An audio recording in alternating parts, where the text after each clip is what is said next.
이사의 충실 의무 대상에 주주를 포함하는 상법 개정안을 두고 찬반 논란이 뜨겁습니다. 이복현 금융감독원장은 경영진의 면책 요건을 제도화하는 보완책을 제시했습니다. 우리나라를 대표하는 인공지능 반도체 설계 기업 리벨리온과 사피온이 연내 통합하기로 했습니다. 급변하는 인공지능 반도체 시장에서 경쟁력을 확보하기 위해 힘을 합쳤습니다. 이창용 한국은행 총재가 현재의 통화긴축 기조를 충분히 유지할 필요가 있다고 말했습니다. 섣부른 금리 인하로 인해 치러야 할 정책 비용이 훨씬 더 크다고 설명했습니다. 인수합병, M&A를 통한 저축은행 옥석 가리기에 힘이 실리고 있습니다.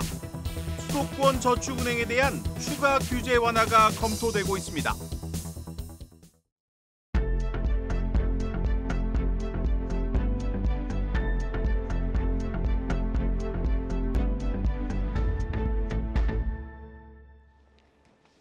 뉴스 플러스 시작합니다. 우리나라를 대표하는 국가대표 인공지능 반도체 설계 기업이 탄생했습니다.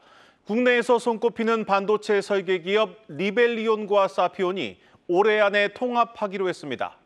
두 회사는 합병의 이유를 급변하는 전 세계 인공지능 반도체 시장에서 골든타임을 놓치지 않기 위한 것이라고 설명했습니다. 취재 기자 연결합니다. 이서우 기자, 자세한 내용 전해주시죠. 국내 AI 반도체 팹리스 선두주자로 꼽히는 사피온과 리벨리온이 합병을 추진합니다. 시장을 독점하고 있는 엔비디아의 GPU 제품이 고비용과 전력 과다 사용 등이 한계로 지적되면서 AI 연산과 추론에 특화돼 GPU보다 가격은 싸고 전력은 적게 쓰는 NPU를 개발하는 두 기업이 힘을 합쳐 엔비디아에 맞선다는 전략입니다. 연내 출범할 통합법인의 대표는 리벨리온의 박성현 대표가 맡는 것으로 알려집니다. 빠르게 변하는 시스템 반도체 산업 특성에 따라 민첩한 인재 확보와 시장 대응을 위해서 리벨리온이 경영을 도맡고 SK그룹은 투자자로 참여하는 시기입니다. 리벨리온에 300억 원을 투자한 KT 역시 이번 합병에 동참하며 전략적 투자자로 지원한다는 방침입니다. 사피온은 지난 2016년 SK텔레콤 내부 연구개발 조직에서 출발해 분사된 AI 반도체 전문 기업으로 SK하이닉스의 HBM을 공급받아 국내 최초로 데이터 센터용 고성능 AI 반도체를 개발하기도 했습니다. 리벨리온은 지난 2020년 설립된 팹리스 스타트업으로 창업 1년 만에 TSMC의 7나노를 적용한 파이낸스용 반도체 등 2개 제품을 출시하며 기업 가치 약 1조 원을 인정받았습니다. 삼성을 전략적인 파트너로 두고 있는 리벨리온은 올해 삼성전자의 파운드리 5나노 공장에서 AI 반도체 앞톰을 생산했고 내년 상반기에는 4나노 공정에서 신제품 리벨 양산을 앞두고 있습니다. 사피온의 최대 주주인 SK텔레콤과 리벨리온은 이번 합병에 대해 차세대 AI 반도체인 NPU 시장에서 증명해온 개발 역량과 노하우를 하나로 모아 합병법인이 글로벌 AI 반도체 시장에서 경쟁력을 확보할 수 있을 것이라고 설명했습니다. 그러면서 향후 2, 3년이 글로벌 AI 반도체 시장에서 승기를 잡을 골든타임이라며 올 3분기 합병 절차를 마무리하고 통합법인 상장을 추진할 계획이라고 밝혔습니다. 지금까지 뉴스국에서 한국경제TV 이서우입니다. 이사의 충실 의무 대상을 주주까지 확대하는 상법 개정을 두고 찬반 논란이 뜨겁습니다. 경영계가 강력 반발하고 있는 가운데 이복현 금융감독원장이 오늘 상법 개정과 함께 경영진의 면책 요건도 제도화하자는 보완책을 제시했습니다. 신재근 기자입니다.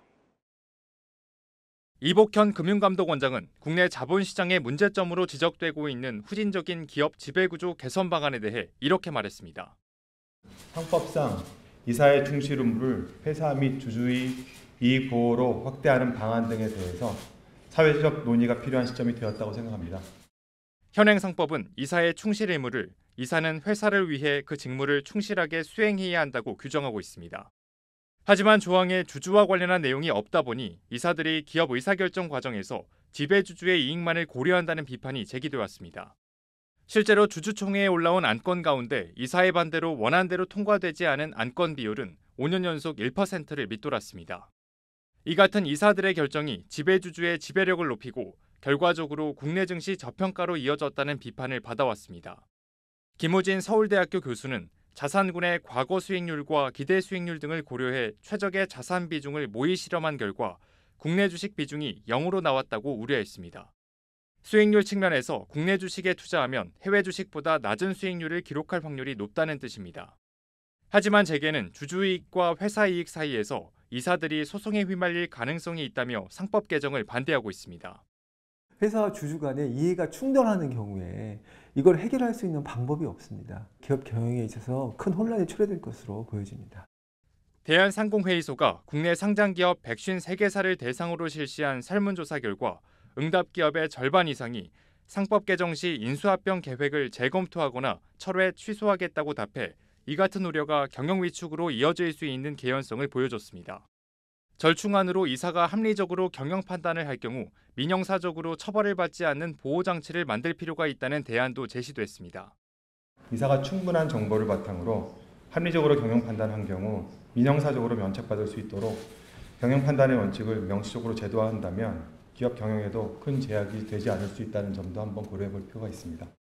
이사의 충실 의무 범위 확대를 담은 상법 개정안이 22대 국회에서 발의된 가운데 입장차가 워낙 커 절충점을 찾기까지 상당한 진통이 예상됩니다.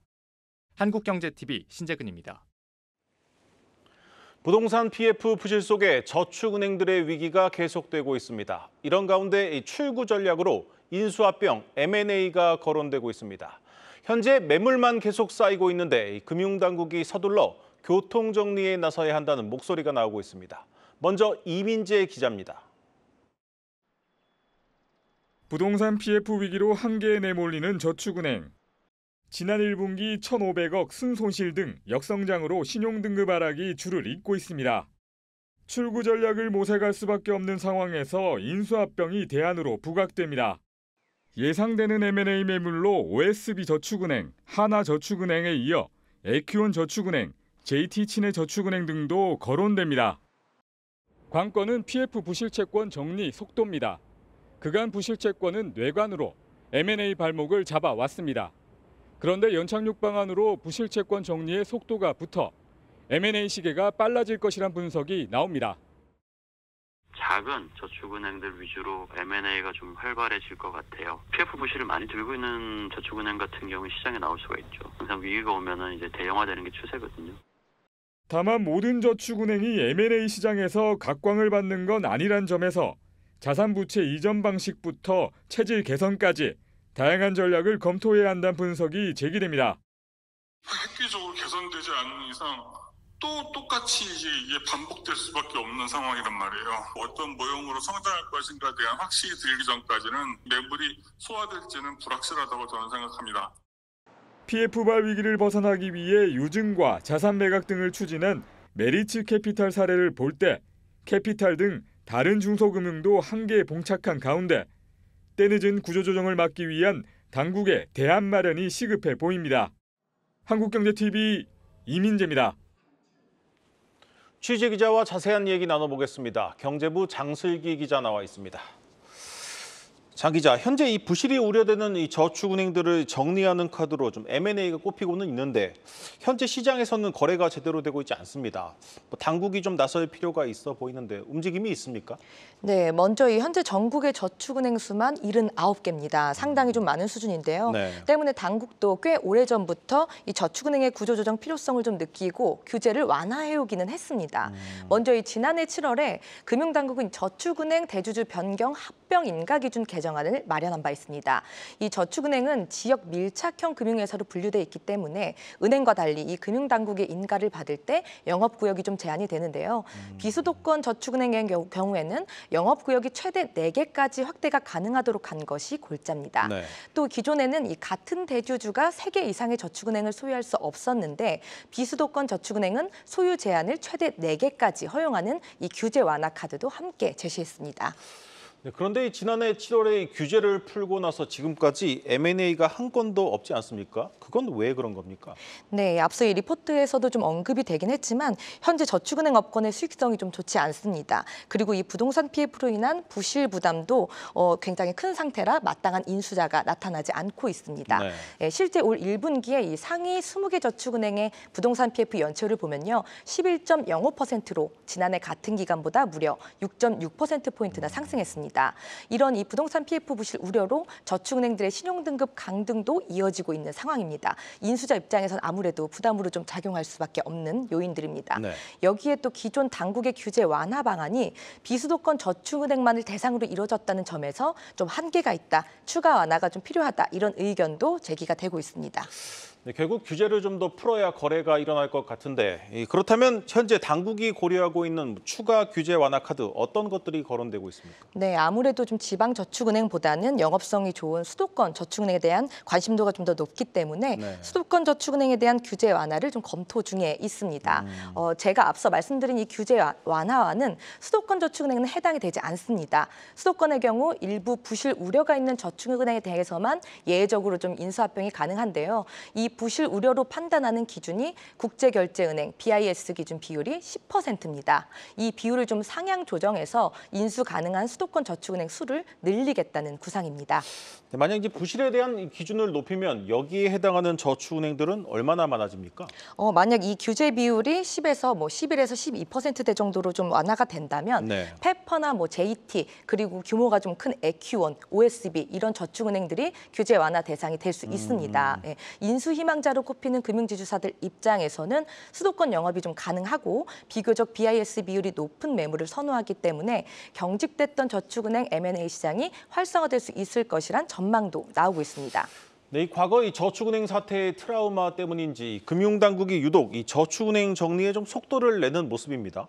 네, 맞습니다. 이 저축은행의 M&A가 활발해지면 먼저 저축은행 수가 좀 줄게 되고요. 네. 그렇게 되면 당국 입장에서는 관리 감독의 효율성이 높아질 수 있습니다. 그리고 저축은행 간의 과도한 격차도 좀 완화될 수 있다는 장점이 있습니다. 네. 그리고 또 말씀하신 대로 과거 저축은행 사태와 같이 일부 저축은행의 부실로 계약자들이 돈을 제때 찾지 못하는 이런 혼란도 좀 막을 수가 있습니다.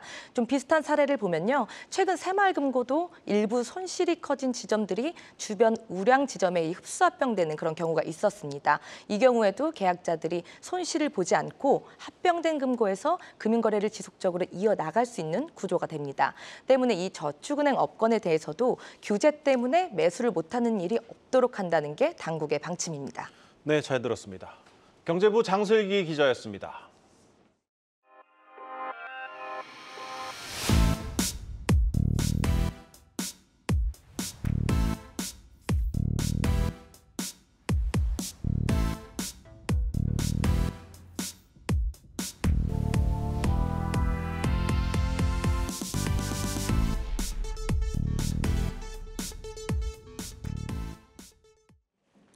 동해 심해가스전 개발, 이른바 대왕고래 프로젝트가 추진되면서 벌써부터 국내 건설사들의 수혜 가능성이 거론되고 있습니다. 아직 시추도 시작하지 않았는데 이 증권가에서는 최대 1조 원 규모의 수주가 기대된다는 분석이 나오고 있습니다. 방서후 기자입니다. 경북 포항 영일만 앞바다에서 진행되는 이른바 대왕고래 프로젝트가 성공한다면 국내 건설사들에게도 큰 기회가 주어집니다. 140억 배럴에 달하는 원유와 천연가스를 육상으로 끌어올린 뒤 가공해야 할 설비를 지어야 하기 때문입니다. 중동 등 산유국에서 비슷한 일을 해본 건설사들은 자신감을 내비치는 분위기입니다. 실제로 최근 삼성 E&A는 GS건설과 사우디아라비아에서 8조 원 규모의 파딜리 가스 플랜트를 수주했습니다. 20여 년 전에도 이미 우리나라 최초의 가스전인 동해가스전에서 육상 구조물 건설을 맡은 바 있습니다. 국내 석유화학업계 사상 최대 규모의 샤힌 프로젝트를 따낸 현대건설과 현대엔지니어링도 수주전에 뛰어들 가능성이 있습니다. 저부가 가치 원유를 산업의 쌀이라 불리는 에틸렌 등으로 바꾸는 설비를 지으며 기술력을 입증하겠다는 목표입니다. 발전소에서 나오는 이산화탄소를 저장하거나 다른 산업재로 활용하는 기술도 필요한데 이 분야에서 강점을 지닌 DLENC의 수혜도 예상됩니다. 증권가에서는 영일 만의 기적이 현실화될 경우 건설사들이 최대 1조 원 규모의 수주를 따낼 것으로 내다봤습니다. 하반기부터 진행될 탐사 시추 단계에서는 건설사들의 역할이 없는 데다 해저 파이프 같은 구조물도 조선업계 몫이기 때문입니다. 다만 시추를 하고 생산이 결정되고 나서야 가능한 그림인 만큼 실제 실적에 반영되기까지는 상당한 시일이 걸릴 전망입니다. 한국경제TV 방서호입니다. 한화시스템이 전투기용 최첨단 레이더 A사를 앞세워 최근 국내외에서 연이어 수주고를 올리고 있습니다. 후바의 주자로 뛰어들었지만 성능과 가격 경쟁력을 앞세워 시장을 흔들고 있습니다. 방산인사이드 배창학 기자 나왔습니다. 배 기자, 이 말도 참 어렵습니다. 네. A사, 풀어서 얘기하면 능동형 전자주사식 미상배열 레이더인데 먼저 이 레이더가 왜 이렇게 최근에 각광을 받고 있는 겁니까? 네, 먼저 최근 들어서 이제 미사일의 사거리가 길어지고 유도 기능이 강화되면서 적에게 접근조차 하기 전에 전력을 손실할 수 있게 됐습니다. 이에 적의 공격을 방어하기 위해 필요한 것이 바로 적의 위치를 파악하는 레이더입니다.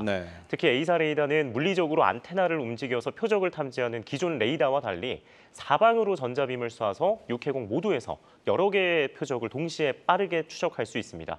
A사 레이더가 현대전과 미래전의 양상을 바꿀 게임 체인저로 꼽히는 이유입니다. 관련 기술을 보유한 국가는 우리나라를 포함해 전 세계 소수국으로 많지 않은데요. A사 레이더의 경우 육군은 방공용, 해군은 함정용, 그리고 공군은 항공용 A사 레이더를 운용하는데 육해공 순으로 고스펙이 요구됩니다. 그리고 한화시스템의 주력품이 바로 항공용에 속하는 전투기용 A사 레이더인데 이는 레이더 중에서 가장 최첨단의 기술이 집약된 최신형 제품이라고 볼 수 있습니다. 그런데 이 한화시스템이 만드는 이 A사 레이더가 무인기에도 쓰일 예정이라고 하던데 이건 무슨 얘기입니까? 네, 이제 한화시스템이 어제 보도 자료를 발표했습니다. 국방과학연구소가 주관하는 무인 편대기용 A사 레이더 기술 연구 개발 과제 우선 협상 대상자로 선정됐다고 밝힌 것인데요. 한화시스템은 2026년 안에 무인기에 최적화된 A사 레이더를 만들 예정입니다. 무인기에 장착하려면 레이더가 작고 가벼우면서 발열까지 잡아야 하는데요. 한화시스템은 무거운 냉각 장치 없이 공기만으로 열을 낮추는 공랭식의 기술을 적용해서 무인기용 레이더의 크기와 무게를 줄일 계획입니다. 박혁 한화시스템 감시정찰사업부문 대표는 무인기의 주요 작전과 임무는 전투원의 생존성을 보장하기 위한 탐지와 추적이라며 무인기가 고도와 반경을 살피려면 A사 레이더를 꼭 탑재해야 한다고 설명을 했습니다. 그러면서 박 대표는 A사 레이더의 라인업이 전투기에서 무인기까지 늘어남에 따라 K방산의 미래 먹거리가 될 것이라고 내다봤습니다. 그런데 우리 군이 이 A사 레이더를 개발한 지 벌써 20년이 됐다고 들었습니다. 이렇게 개발 기간이 오래 걸린 이유가 있습니까? 여러 우여곡절이 있었습니다. 먼저 군은 지난 2006년부터 A사 레이더 개발, 연구 개발, 국산화 사업을 추진했는데 당시 이제 전투기용 A사 레이더를 연구 개발하려는 의향은 없었습니다. 미국이 2014년에 우리에게 전투기를 판매하면서 전투기용 A사 레이더의 기술 이전을 약속했기 때문인데요. 그래서 우리 군 당국은 육군 방공용과 해군 함정용 레이더만 제작해왔습니다. 그런데 미국이 1년 뒤 돌연 기술 이전을 못 해준다며 말을 바꿨습니다. 보안이 이유였는데요. 이에 국방과학연구소와 한화시스템이 같은 해 뒤늦게 전투기용 A사 레이더 연구 개발에 나섰고 5년 만인 2020년 시제품 연구 개발에 성공을 했습니다. 그로부터 5년이 채 안 된 지난달 전 세계에서 손꼽히는 레이더 제조업체 이탈리아의 레오나르도 전투기용 A사 레이더 안테나 공급 계약을 체결했는데요. 후발주자에서 순식간에 글로벌 톱티어 기업들의 협력사로 자리매김하게 된 것이고요. 업계에서는 본 계약을 두고 한화시스템의 해외 시장 진출의 발판 마련을 넘어 글로벌 선도 기업으로부터 경쟁력을 입증한 것이라고 평가하고 있습니다. 네, 어렵게 개발에 성공했는데 이제서야 좀 성과가 나오는 것 같습니다. 이 구체적으로 계약 내용은 어떻습니까? 예, 먼저 이제 계약 금액 같은 경우에는 보안을 이유로 공개가 되지 않았는데 수백억 원 규모로 이전 계약들을 비교하면 추정이 되고 있고요. 계약에 따라 한화시스템은 안테나를 만들고 레오나르도사는 이 밖에 여러 장치를 만들 예정입니다. 한화시스템이 제조하는 A사 레이더의 안테나는 레이더의 성능을 좌우합니다. 또 고가의 반도체 등을 써서 제조 원가의 절반 이상을 차지하는 부품입니다. 한화시스템 관계자에 따르면 레오나르도사는 한화의 높은 기술 경쟁력과 가격 경쟁력에 만족한 것으로 보입니다. 한화선 안테나는 자체 소재를 활용해서 가벼운 무게로 높은 출력을 견딜 수 있고 한국의 세계 최고 수준의 반도체 인프라로 가격은 싸고 납기는 빠른 것으로 알려져 있습니다. 한화 시스템은 현재 다른 유럽국과 신규 수주안을 논의 중인 것으로 확인되고 있습니다. 그런데 아직은 이 부품만 파는 겁니다. 이제 네. 남은 과제가 이 전투기용 A사 레이더 완성품을 이 전 세계에 파는 건데 이건 언제쯤 가능할까요? 회사 측에 따르면 오는 2026년이면은 말씀하신 것처럼 글로벌 시장을 겨냥한 차세대 전투기용 A사 레이더 완제품을 독자적으로 수출할 수 있을 것이라고 밝혔습니다.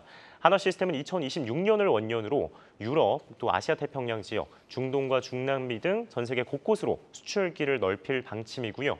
2032년 기준 전 세계 항공용 레이더 시장 규모는 250억 달러, 우리 돈으로 약 35조 원의 정도로 달할 것으로 전망이 되고 있습니다. 네, 잘 들었습니다. 지금까지 방산인사이드 산업부 배창학 기자였습니다.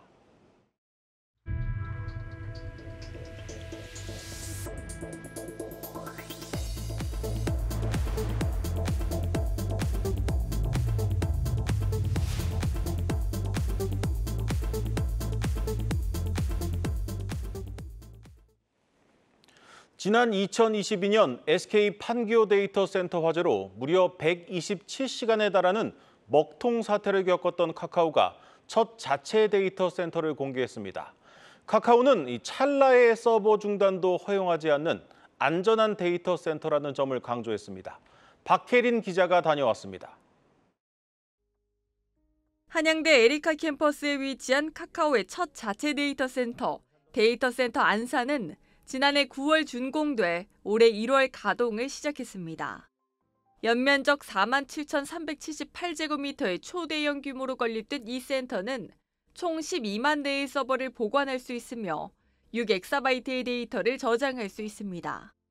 카카오가 임대가 아닌 자체 데이터 센터 설립을 택한 건 설계 단계부터 카카오 서비스 전반의 특성을 고려할 수 있고 관리와 운영 측면에서도 안정성을 높일 수 있기 때문입니다. 특히 카카오는 서비스 안정성을 최우선으로 두고 데이터 센터 안산을 설립했다고 강조했습니다. 전 국민의 일상에 녹아있는 카카오의 수많은 서비스들을 안정적으로 할 수 있는 기반이 되는 핵심적 자산입니다. 대한민국의 연결을 책임지는 카카오이기 때문에 0.01초의 찰나도 허락되지 않을 만큼의 이중화와 재난 대응, 화재 예대한 시스템을 설계했습니다. 0.02초만 전력 공급이 중단돼도 서버가 다운되는 만큼 중요한 전력과 통신, 냉방 설비를 모두 이중화해 24시간 무중단 운영 시스템을 구축한 겁니다. 전력 공급 중단에 대비하기 위해 예비 전력망을 마련했고 변전소에 문제가 생기더라도 비상 발전기를 통해 데이터 센터를 가동할 수 있도록 설계했습니다. 특히 지난 2022년 SK 판교 데이터 센터 화재 발생으로 큰 피해를 입었던 카카오는 화재 대응 시스템을 자체 개발, 적용했다고 자신감을 드러냈습니다. 화재가 발생하면 배터리 전원을 차단한 후 방염천으로 확산을 막고 단계적으로 소화약질을 분사해 초기 진화를 시도하는 등 4단계에 걸친 화재 진압 시스템입니다. 신속하게 대응하고 피해를 최소화하기 위해서 4단계에 걸친 화재 대응 시스템을 구축하게 됐습니다. 배터리실에 구축한 특수 화재 시스템은 특허 출원 중이기도 한데요. 초대형 자체 데이터 센터를 건립한 카카오는 이를 기반으로 연내 카카오만의 차별화된 인공지능 서비스를 내놓겠다는 방침입니다. 한국경제TV 박혜린입니다.